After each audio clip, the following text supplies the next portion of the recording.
তাঁর কথা শেষ হতেই রাত্রি 9:45 বেজে গেল। আমরা ভূতেশ্বর মহাদেবকে প্রণাম করে বিভূতি প্রসাদ নিয়ে হরনর মধ্যে ধ্বনি দিতে দিতে ভারত শহরের দিকে এগোতে লাগলাম। এ পথ ও পথ ঘুরে রিক্সাওয়ালা এবং অন্যান্য পথচারীকে জিজ্ঞাসা করতে করতে যখন জগন্নাথজির বাড়িতে এসে পৌঁছালাম তখন রাত্রি 10:30 বেজে গেছে। আজও দেখলাম ভক্ত দম্পতি কম্বল মুড়ি দিয়ে সদর দেউড়িতে আমাদের প্রতীক্ষায় বসে আছেন।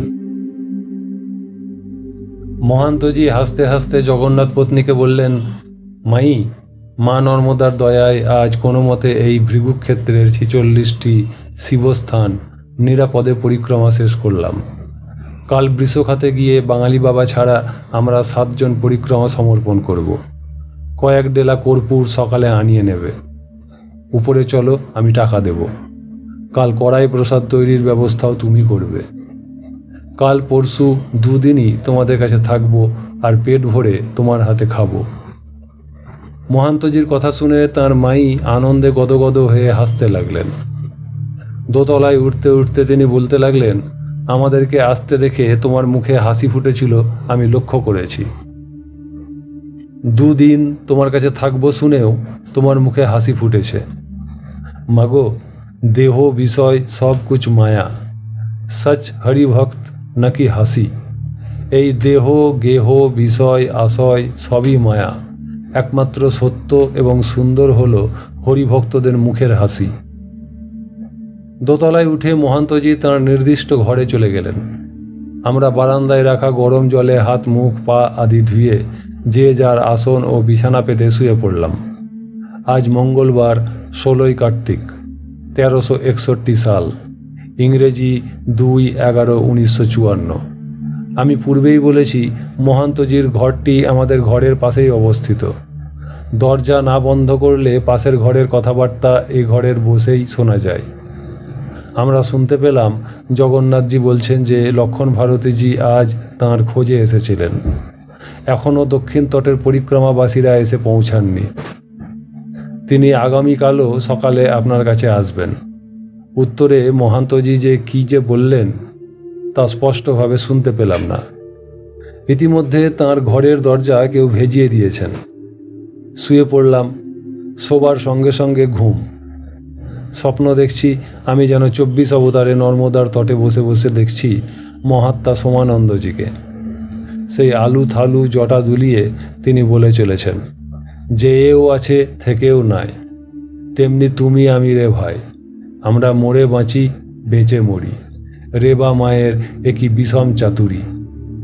জানলি মা রেবা, তুই যা বলাস তাই বলি, তোর সুখেতেই চলি বলি, যা খাওয়াস তাই খাই, তুই ছাড়া মাতিলার্ধ নই। এই বলে তিনি কিছুক্ষণ নর্মদার জলস্রোতের দিকে তাকিয়ে থাকলেন। তারপর হঠাৎ ঊর্ধ্ব দৃষ্টিতে আকাশ মার্গে তাকিয়ে বলতে লাগলেন, ওই ভাবের মানুষটি কোথা থেকে এলো মা?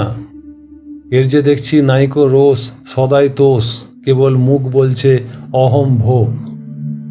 এর সঙ্গে দেখছি কয়েকজন, সবার জন্য যেন একটি বুলি, একটি মন, সবটাই ন্যাংটার প্রেমে করছে চলাচল।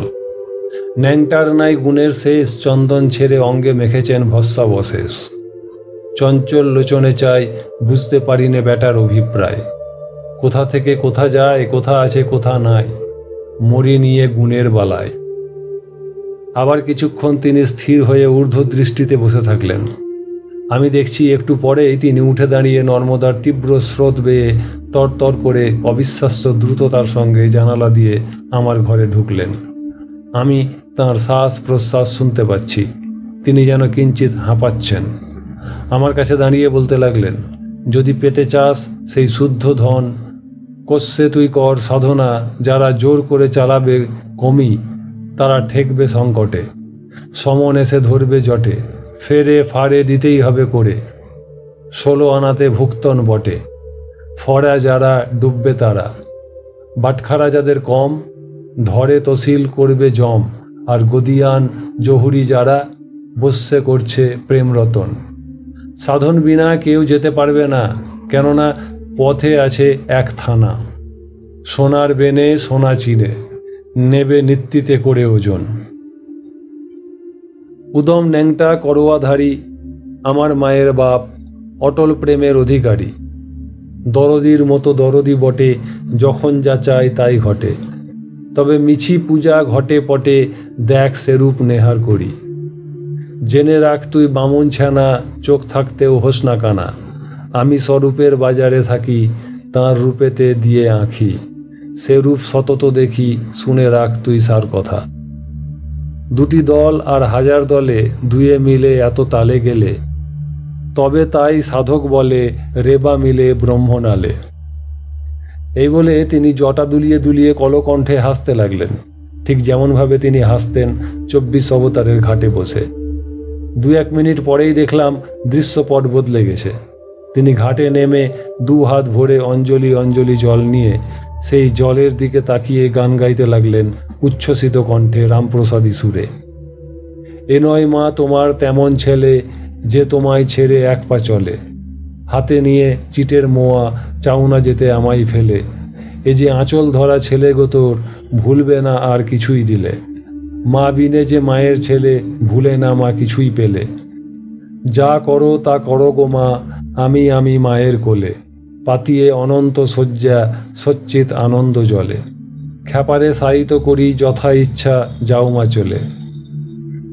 গান গাইতে গাইতে তিনি নর্মদার জলে ঝাঁপ দিলেন। আমি শিউরে উঠলাম, ঘুম ভেঙে গেল, আমার সারা শরীর থরথর করে কাঁপতে লাগলো, সর্বাঙ্গ শিথিল, উঠে বসবারও ক্ষমতা নাই। হঠাৎ মতীন্দ্রজি আমার নাম ধরে ডাকতে ডাকতে ঢুকলেন। অনেক বেলা হলো, সকাল 8টা বেজে গেছে, দেখবেন চলুন লক্ষণ ভারতীজি এসে পৌঁছেছেন। 2 বন্ধুর মিলন দৃশ্য দেখবেন, আসুন। গুরুজির পায়ে পড়ে লক্ষণ ভারতীজি কেমন ফুঁপিয়ে ফুঁপিয়ে কাঁদছেন। কি হলো আপনার, শুধু জুলজুল করে তাকিয়ে আছেন কেন? এই বলেই তিনি এই ঘরে বোধহয় কোনো জিনিস আনতে এসেছিলেন, তা তাঁর থলে থেকে নিয়ে দ্রুত ঘর থেকে বেরিয়ে গেলেন। আমার মন নানা রকম কু গাইছে, তবে কি মহাত্মা সোমানন্দজি চলে গেলেন? নর্মদায় তাঁর ঝাঁপিয়ে পড়ার দৃশ্য কি তারই ইঙ্গিত?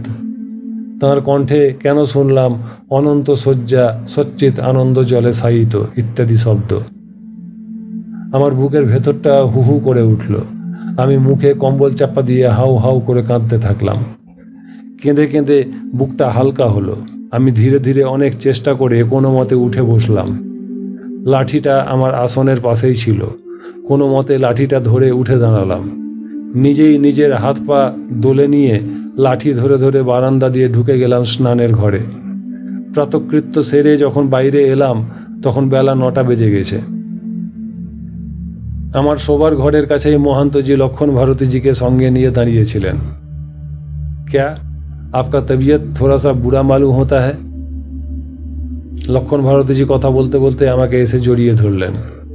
মহান্তজি মন্তব্য করলেন, এই ভৃগুকচ্ছের সমস্ত তীর্থ উদয়াস্ত পর্যটন করতে করতে আমাদের সকলেরই শরীর অল্প বিস্তর খারাপ হয়েছে।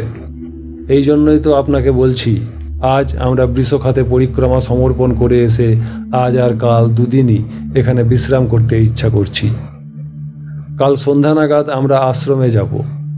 তোমাকে যে 7টি গিনি দিয়েছি তা ভাঙিয়ে মণ্ডলেশ্বরে নিয়ে যাবার জন্য প্রয়োজনীয় জিনিসপত্র সওদা করতে থাকো। কথা বলতে বলতে এই বারান্দা থেকে উঁকি মেরে আমরা দেখলাম জগন্নাথজি পরিক্রমা সমর্পণের প্রয়োজনীয় জিনিসপত্র, ফুল, বেলপাতা, সুজি, চিনি, ঘি, ধূপকাঠি ইত্যাদি নিয়ে বাড়ির ভেতরে এসে ঢুকলেন। মহান্তজির তারায় আমরা সকলে প্রস্তুত হয়ে কিছুক্ষণ পরেই বেরিয়ে পড়লাম বৃষখাতের উদ্দেশ্যে। লক্ষণ ভারতীজিও আমাদের সঙ্গে চললেন। হরনর্মদে ধ্বনি দিতে দিতে বৃষখাতে পৌঁছেই পাথরের একটি তেউরি সাজিয়ে লক্ষণ ভারতীজি চিরভ্যস্ত পদ্ধতিতে আগুন জেলে কড়াই প্রসাদ পাক করতে বসলেন। আমরা স্নান করতে ঘাটে নামলাম। স্নান তর্পণাদি সেরে আমি কৌপিন ও আলখাল্লাদি পড়ছি, এমন সময় লক্ষণ ভারতীজি জানালেন কড়াই প্রসাদ তৈরি হয়ে গেছে। আজ বেশ শীত পড়েছে। আমি তটের উপর বসে রোদ পোয়াতে পোয়াতে পরিক্রমা সমর্পণের পদ্ধতিটি শ্রদ্ধা ভরে তীক্ষ্ণ দৃষ্টিতে লক্ষ্য করতে লাগলাম। মহান্তজি সহ 7 জন কোমর পর্যন্ত জলে ডুবিয়ে প্রথমেই করলেন মা নর্মদার পূজা এবং আরতি। লক্ষণ ভারতীজি কতকটা জলে নেমে এক একটি পূজার সামগ্রী তাঁদের হাত হতে পঞ্চপ্রদীপ ও পুষ্পপাত্র নিয়েই 7 জনের হাতে 7টি কড়াই প্রসাদের পাত্র এগিয়ে দিয়ে তাঁদের কাছে গিয়ে দাঁড়িয়ে শাঁখ বাজাতে লাগলেন। তাঁরা কড়াই প্রসাদের পাত্রের এক কোণে রাখা কর্পূর জেলে নিয়ে দুই হাতে ধরে ঘোরাতে ঘোরাতে গাইতে লাগলেন, हे माता की मूर्ति मनोहर, सौम्य सुलोचन सुंदर सुखकर, बहती कल्लोलिनी करी करी हर हर, सुधा समोपय में नित्य भजे, आरती रेवा की जय। शंभु की पुत्री आप सुकुमारी, जननी गिरिजा की अति प्यारी, बिंधसूत में कल सिरधारी, प्रेम बिनु जीवन ये छीजय, आरती रेवा की जय। जननी तब नामनी को गाओ, मनोहर मूर्ति नीत ध्याओ, पद पद मणि में सिर नियाओ, दास को अपनो करी लीजय, आरती रेवा की जय। স্তব পাঠের শেষে সবাই দেখলাম কড়াই প্রসাদ ঢেলে দিলেন নর্মদার জলে। মহাদেবের বন্দনা ও প্রণাম সেরে সবাই ডাঙায় উঠে এলেন। বস্ত্রাদি পরিবর্তন করে পাত্রাদি গুছিয়ে নিয়ে আমরা বেলা 12টা নাগাদ জগন্নাথজির কুঠিতে ফিরে এলাম। রুন্ডা পরিক্রমা সমর্পণের পদ্ধতি আমার দেখা হয়ে গেল। জগন্নাথ পত্নী আমাদের ভুরি ভোজের ব্যবস্থা করে রেখেছিলেন। আমরা খাওয়া দাওয়ার পর যে যার ঘরে বসে বিশ্রাম করতেই লাগলাম। বেলা 4টা পর্যন্ত আমি বসে বসে ডায়েরি লিখলাম। মনে কিন্তু অস্বস্তি লেগেই আছে। কেবলই মনশ্চক্ষুতে মহাত্মা সোমানন্দজির স্বপ্নদৃষ্ট মুখখানি ভেসে উঠছে। আমি ঘর ছেড়ে বেরিয়ে এসে মহান্তজিকে বললাম, সৌভাগ্য সুন্দরীর মন্দিরের দিকে বেড়াতে যেতে ইচ্ছা হচ্ছে, অনুমতি দিন। মহান্তজি আমাকে একা যেতে দিলেন না, মতীন্দ্রজিকে আমার সঙ্গে পাঠালেন। আমরা বেড়াতে বেড়াতে দুজনে গিয়ে সৌভাগ্য সুন্দরীর মন্দিরে গিয়ে পৌঁছালাম। দুদিন আগে এই মন্দিরের বারান্দায় বসিয়ে সেই কঙ্কালসার রহস্যময় সাধু আমাদেরকে মধ্যাহ্ন ভোজন করিয়েছিলেন। আমি ভেবেছিলাম তাঁর দর্শন পেলে তাঁকে মহাত্মা সোমানন্দের কুশলাকুশল জিজ্ঞাসা করব। যে কোনো কারণে হোক আমার মনে বিশ্বাস জন্মেছিল সেই রহস্যময় সাধু সর্বান্তর্যামী মহাত্মা, যেমনই পাণ্ডিত্য তেমনই যোগে উন্নত। কিন্তু আমার দুর্ভাগ্য, আমি তাঁর দর্শন পেলাম না। আমি সৌভাগ্য সুন্দরীর মন্দিরে এসে বসে রইলাম। মন্দিরে ভক্তের ভিড় লেগেই রয়েছে। সন্ধ্যা হতেই আরতি আরম্ভ হলো। সজল নয়নে আমি আরতি দেখলাম। মতীন্দ্রজি বসে জপ করলেন। আমার জপ বা সান্ধ্যক্রিয়ায় মন বসল না। যতক্ষণ আরতি হলো ততক্ষণ ডুকরে ডুকরে কাঁদতে লাগলাম। মতীন্দ্রজি ভাবলেন আমি সৌভাগ্য সুন্দরীর আরতি দেখে ভক্তিতে গদগদ হয়ে উঠেছি। আমি কি যে করব ভেবে পেলাম না। কাকে জিজ্ঞাসা করে জানতে পারবো সোমানন্দজির বার্তা? যাই হোক, আরতি শেষে নীরবে মতীন্দ্রজির সঙ্গে জগন্নাথজির কুঠিতে ফিরে এলাম। সন্ধ্যা তখন 7টা বেজে গেছে। মহান্তজির কাছে আর সবাই বসে আছেন। আমরা দুজন গিয়েও তাঁর ঘরে বসলাম। লক্ষণ ভারতীজি আশ্রমে ফিরে গেছেন। অত্যন্ত ভারাক্রান্ত হৃদয়ে চুপ করে শুনতে লাগলাম মহান্তজির কথাবার্তা। তিনি বলে চলেছেন, महर्षि भृगु जी का तपस्थली इस नगरी ने संसार के बहुत से उलट कर देखे हैं। पहले ये सनातनी आर्य हिंदू राजाओं की राजधानी रही। 11वीं शताब्दी में सिंधु राज जय सिंह ने नर्मदा किनारे बड़ा भारी किला बनवाया था। उसके ध्वंसावशेष अभी तक विद्यमान है। फिर मुस्लिम शासन आया। बहादुर शाह और औरंगजेब ने इस किले का जीर्णोद्धार कराया। सन 1300 से लगभग 450 वर्ष ये मुसलमानों के अधीन रहा। अंग्रेजी कंपनी ने उनसे छीन लिया। 11 वर्ष उसके अधीन रहा। फिर उनसे मराठियों ने छीन लिया। 20 वर्ष मराठी का अधीन रहा। मराठी से अंग्रेज ने छीन लिया। लगभग 150 वर्षों तक अंग्रेज का अधीन रहा। स्वराज होने पर यह भारत सरकार के अधीन है। यहाँ प्राय नित्य ही ज्वार भाटा आते हैं और रामपुर ग्राम तक जाते हैं, जो यहाँ से 15 मील होगा।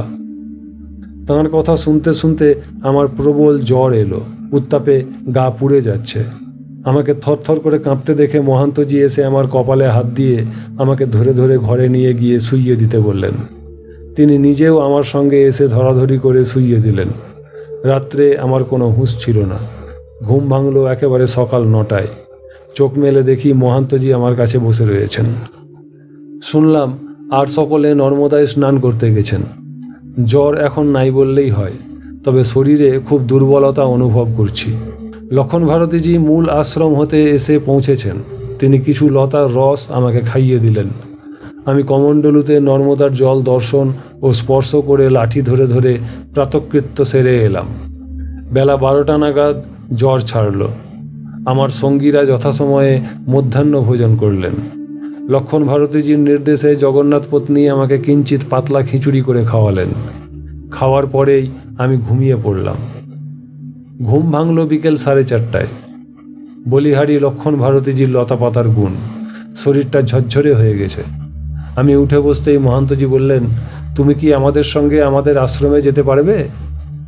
না হয় তুমি এখানেই 2-1 দিন থাকো, কাল এসে আমি তোমাকে দেখে যাব। আমি উত্তরে বললাম, এখানে থাকতে আমার ইচ্ছা নাই, আমি আপনাদের সঙ্গেই যেতে চাই। আমি তাঁদের সঙ্গে বেরিয়ে পড়লাম। রতন ভারতীজি, গণেশ ভারতী এবং মতীন্দ্রজি ভাগাভাগি করে আমার গাঁঠিরি, ঝোলা প্রভৃতি সঙ্গে নিলেন। কমণ্ডলু ও লাঠি হাতে তাঁদের সঙ্গে বেরিয়ে পড়লাম। জগন্নাথজি ও তাঁর পত্নী কর্পূর জেলে মহান্তজির আরতি করে চোখের জলে পুষ্পার্ঘ্য দিয়ে বিদায় দিলেন। হরনর্মদে ধ্বনি দিতে দিতে আমরা ধীরে ধীরে হাঁটতে লাগলাম। প্রায় মাইলখানেক হাঁটার পর আমরা এসে পৌঁছালাম মূল আশ্রমে। বিরাট আশ্রম। মূল ফাটকে লেখা আছে, মণ্ডলেশ্বর অধিপতি ব্রহ্মলীন মহাত্মা কমল ভারতীজি। আশ্রমের বিশাল চত্বরে অনেক ছাউনি সাজানো আছে। লক্ষণ ভারতীজি এসব সাজিয়ে রেখেছেন দক্ষিণ তট হতে পরিক্রমাবাসীদের প্রত্যাবর্তনের আশায়। দোতলা আশ্রম বাড়ির উপরে নিচে প্রায় 40খানা ঘর। দোতলায় ঠাকুর ঘর, একটি শিবলিঙ্গ এবং মহাত্মা কমল ভারতীজি ও চৈতন্য ভারতীজির বিরাট 2টি তৈলচিত্র টাঙানো আছে। ঠাকুর ঘরের পাশেই মহান্তজির সুসজ্জিত ব্যাঘ্র চর্মাচ্ছাদিত গদি। আমরা যখন পৌঁছালাম তখন সন্ধ্যা হয়ে গেছে। দোতলার উপরেই একটি ছোট ঘরে আমার ও মতীন্দ্রজির আসন পাতার বন্দোবস্ত হলো। মহান্তজি হাত মুখ ধুয়ে ঠাকুর ঘরে ঢুকলেন আরতি করতে। তাঁর আগমন বার্তা পেয়ে অনেক বিশিষ্ট লোক এসেছেন আরতি দেখতে। আরতির শেষে মহান্তজি আশ্রমের বড় হল ঘরে বসে সমাগত ভক্তদেরকে গুজরাটি ভাষায় নানা রকম উপদেশ দিতে লাগলেন। তাঁর সেই গুজরাটি কথ্য ভাষা আমার বিন্দুমাত্র বোধগম্য হলো না। আমি কিছুক্ষণ বসে প্রণাম করে চলে গেলাম নিজের ঘরে। সান্ধ্যক্রিয়া সেরে শুয়ে পড়লাম।